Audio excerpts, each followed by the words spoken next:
तो देखिए हम कंपाउंड इंटरेस्ट पे, चक्रवृद्धि ब्याज पे टाइप 4 वाले प्रश्न, जब गणना वार्षिक, अर्धवार्षिक, तिमाही या मासिक हो, इस टाइप के प्रश्नों को देख रहे थे। तो इसमें जो हमारा अगला प्रश्न है उसको देखिए, थोड़ा इम्पोर्टेंट प्रश्न है। तो ब्याज की प्रभावी दर जो अर्धवार्षिक आधार पर देय 8% वार्षिक की नामांकित दर से मेल खाता हो। तो देखो इसमें बोला, क्वेश्चन हमारा ये बोला है कि जो हमारा देखो वार्षिक दर दिया हुआ है, वार्षिक दर हमें कितना दिया है 8%, लेकिन हमें अर्धवार्षिक आधार पर इस वार्षिक दर का अर्धवार्षिक में विभाजित करके उसका वार्षिक निकालना है कि साल में कितना ब्याज, कितना दर हमें प्राप्त होता है। तो देखो इसको बनाने के लिए सिंपल तरीका है, तो हमें मूलधन को 100 मान लेते हैं सीधा सीधा। अब देखो वार्षिक दर तो 8% दिया हुआ है, तो इसे अर्धवार्षिक बनाने के लिए क्या करना पड़ेगा, 1/2 का गुणा करना है। तो हमें ब्याज की दर 6 महीने में पता चलेगी, तो कितना हो जाएगा ये 4%। तो देखो पहले यहाँ पे लिख लेता हूँ, पहले 6 महीने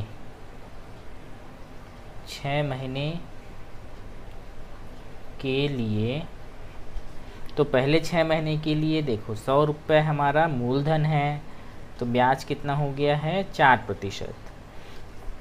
तो 100 का 4% निकालेंगे तो कितना आएगा 4 रुपये।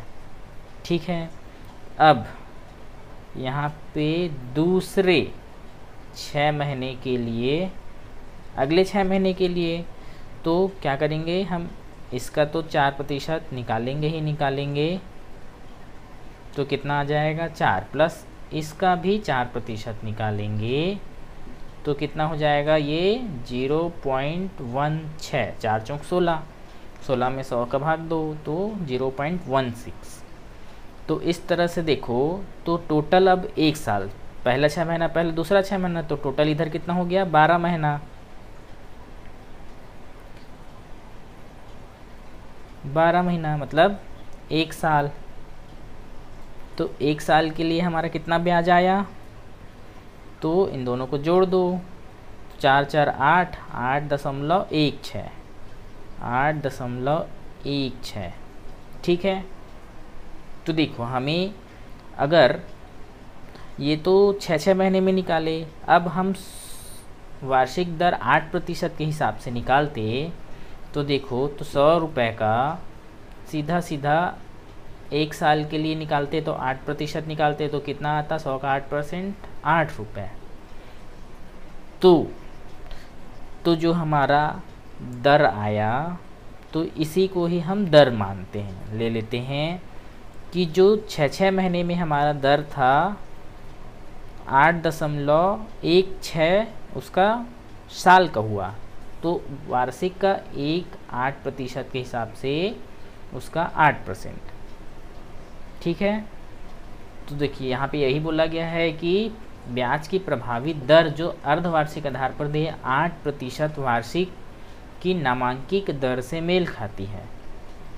तो इस 8% की नामांकित दर से जो अर्धवार्षिक आधार पर हमारे 8.16% दर से मेल खाता है, तो ये हमारा आंसर ये है। ये वाला तो मैं जस्ट आपको समझाने के लिए बता रहा था, तो इधर ध्यान नहीं देना है। तो जस्ट हमारा ये सीधा सीधा दर ही निकल जाता है, क्योंकि हमने सिर्फ 100 माना है। तो इस तरह से जो इस टाइप के प्रश्न आएंगे उनको ऐसे सॉल्व करना है। ठीक है, तो चलिए इसमें एक और महत्वपूर्ण प्रश्न देखते हैं।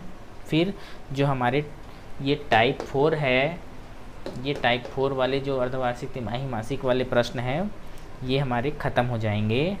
तो एक प्रश्न देख लेते हैं। तो चलिए कंपाउंड इंटरेस्ट में हम चक्रवृद्धि ब्याज पर टाइप 4 वाले अंतिम प्रश्न देखेंगे, जो वार्षिक, अर्धवार्षिक और तिमाही के आधार पर हैं।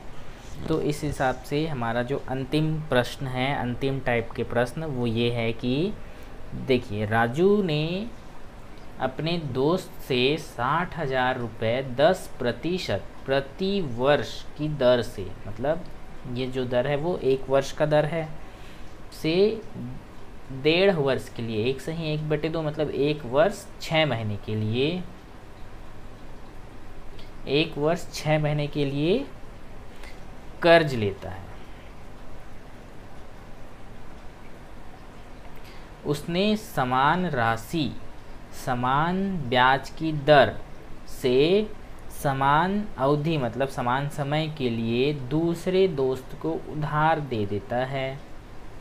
मतलब जितना राजू अपने दोस्त से लेता है उसी पैसे को दूसरे दोस्त को सेम दर पर और सेम समय के लिए, मतलब इतने ही समय के लिए दूसरे दोस्त को उधार दे देता है।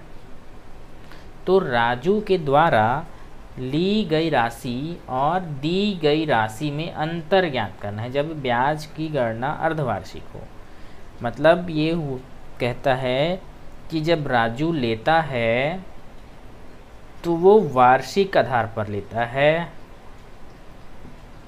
और जब अपने दोस्त को देता है तो अर्धवार्षिक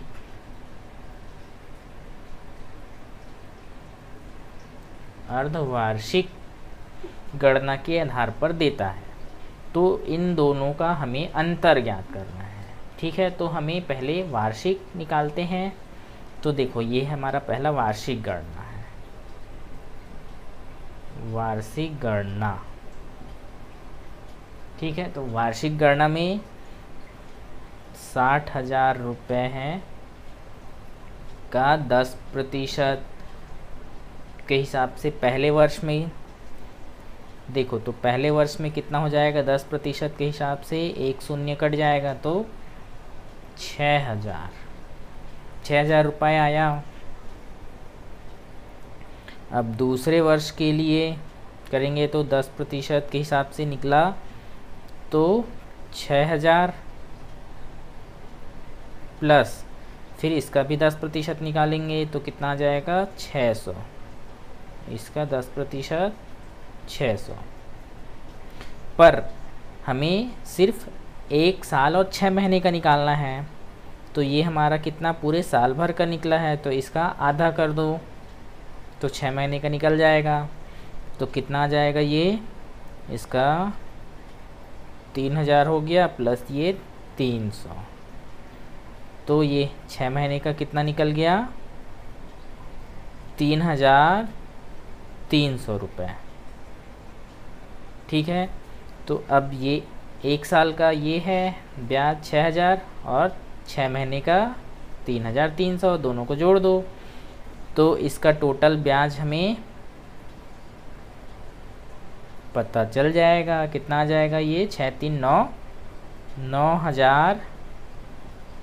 9,300 रुपये।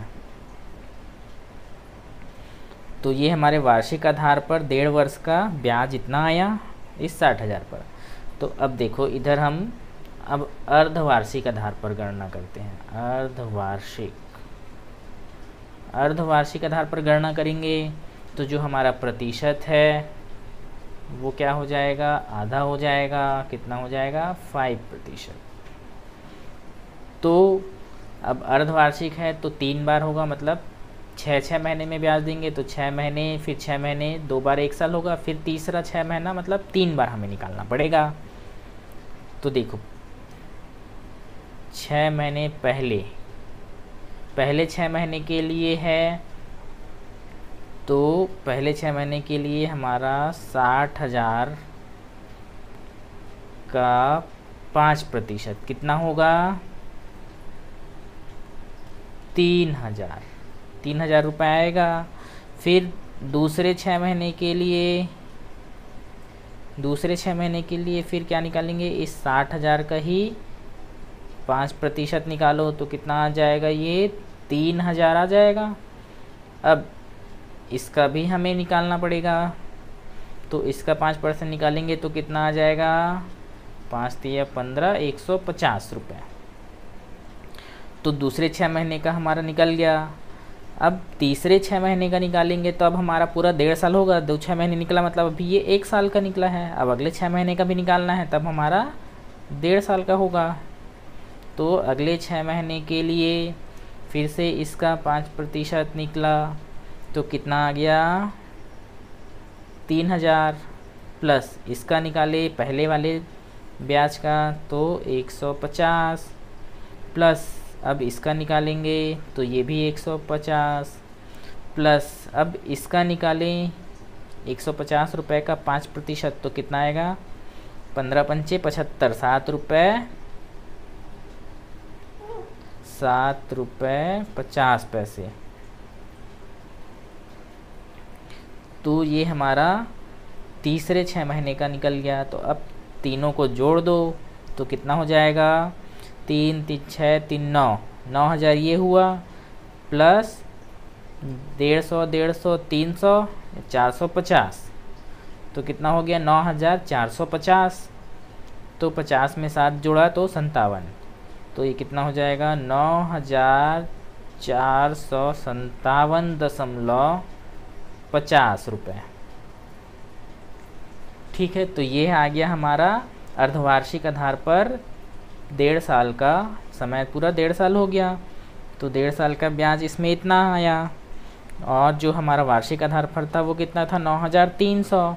तो इस 9300 को इसमें माइनस करना है, इसमें घटा देना है। तो देखो इसमें घटा देते हैं कितना को 9300.0, तो कितना आएगा, तो यहाँ पे इसको मैं घटा देता हूँ। तो 9 से 0 तो इधर 50, दशमलव के बाद ये 57, 4 में से 3 गया तो 1, और 9 में से 9 गया तो 0, तो कितना आया 157.50 रुपये। तो जो वार्षिक आधार पर और अर्धवार्षिक आधार पर गणना है उसको निकालने पर, दोनों का अंतर निकालने पर 157.50 पैसे का प्रॉफिट हुआ। मतलब जो राजू है वो 60,000 रुपये 10% की दर, वार्षिक दर से लेता है, कर्जा लेकर वार्षिक गणना के हिसाब से लिया और अपने दोस्त को अर्धवार्षिक आधार पर दिया, तो उसे कितने का प्रॉफिट हुआ 157.50 पैसे के हिसाब से। तो देखो उसने कुछ नहीं किया, बस पैसे लिए और दे दिए। इस बीच में उसे सिर्फ वार्षिक और अर्धवार्षिक गणना के आधार पर उसे इतने का प्रॉफिट हो गया। तो इस तरह से हमारा जो ये अर्धवार्षिक और वार्षिक के आधार पर का गणना है वो समाप्त होता है। इसके बाद हम अगले टाइप, 5वें प्रकार का जो टाइप है वो देखेंगे नेक्स्ट वीडियो में। ठीक है, तो चलिए आज के लिए इतना ही।